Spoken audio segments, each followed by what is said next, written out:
jaaliyadaha SSC Sool Sanaag iyo Cayn oo maanta si weyn u soo dhaweysay xogayaha guud ee arrimaha dibadda SSC Professor Maxamuud Cali Jaamac soo dhaweyntan ay ka qayb qaateen dhammaan jaaliyada SSC halkaas oo ugu horeeyeen ururka dhalinyarada SSC ee sida uu hogaaminayay gudoomiyaha ururkaas Maxamed Cabdi Fooqay si kastaba ha ahaatee waa markii ugu horeysay oo uu soo gaaro wadankan Ingiriiska intii xilka loo magacaabay xogayaha guud ee arrimaha dibadda SSC Professor Maxamuud Cali Jaamac ayaa la filayaa maalmaha nagu soo aadan inuu shirar kala duwan la yeesho jaaliyadaha SSC ee ku dhaqan wadanka England. Bismillahir Rahmaanir Rahiim. Assalaamu alaykum wa rahmatullahi wa barakaatuh. Waxaan halka kan maanta airportka Heathrow ku soo dhaweynaynaa wasiirka ama xogayaha arrimaha dibadda ee hoggaanka SSC oo ka yimi ka soo socdaalay Holland halkana booqasho rasmi ah ugu yimi jaaliyada qurba joogta ee SSC waa soo dhaweynaynaa Professor Maxamuud Cali Jaamac waxaan kugu soo dhaweynaynaa gacmo furan waxaan ku leenahay muddo badan baan ku sugaynay welcome ku soo dhawow London iyo Heathrow halka waxaa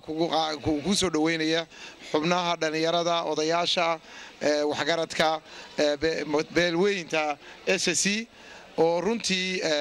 aad iyo aad ugu ooman in muxuu ahaa ay wasiir markii ugu horeysay ku soo booqdo halka kan waxaan rajaynaynaa in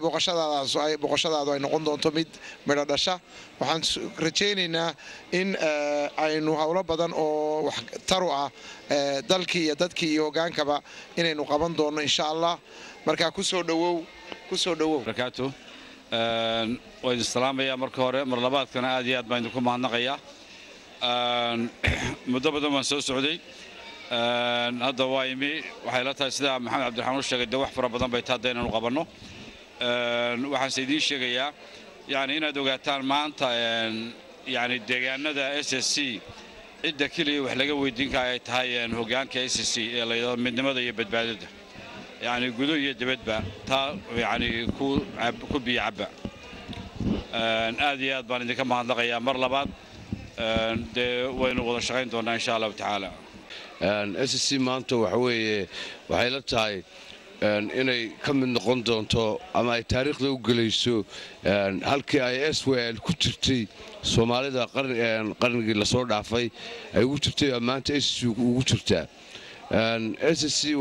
maanta si fiican bay waxaan qaaday ummadda Soomaaliyeed oo dhan waa ururka maanta ka dhaxeeya ee la isugu iman doono midnimada iyo muxuu ahaaytay ku taagan sidii Soomaali loo soo celin lahaa midnimadeedii iyo sharafteediina loogu soo dabaali lahaa marka SSC wax beela maaha maanta waxay u kobocday oo u kortay inay noqoto muxuu ahaaytay halkii ay SWL ku jirtay iyo halkii awoowayaashoodii ka sii horeeyayba ay soo mareen aniga oo ah xogayaha ururka Suudo iyo dhammaan dhalinyarada kale ee ururka Suudo raxsanahay inaan maanta ku soo dhaweynayno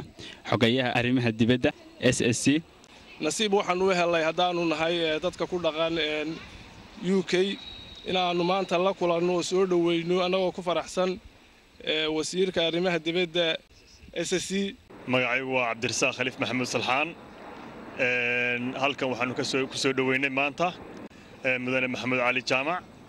xogayaha arrimaha dibadda SSC magacaygu waa Cabdilaahi Maxamed Xuseen Gadle waxaan halkan ku soo dhaweynay xogayaha arrimaha dibadda ee jaaliyada SSC Maxamuud Cali Jaamac soo dhaweynteedii waxay ahayd mid aanu ka wadnay ummadda SSC oo dhan jaaliyada Sool Sanaag iyo Cayn kuwaas oo isugu jira bulshada rayidka ah iyo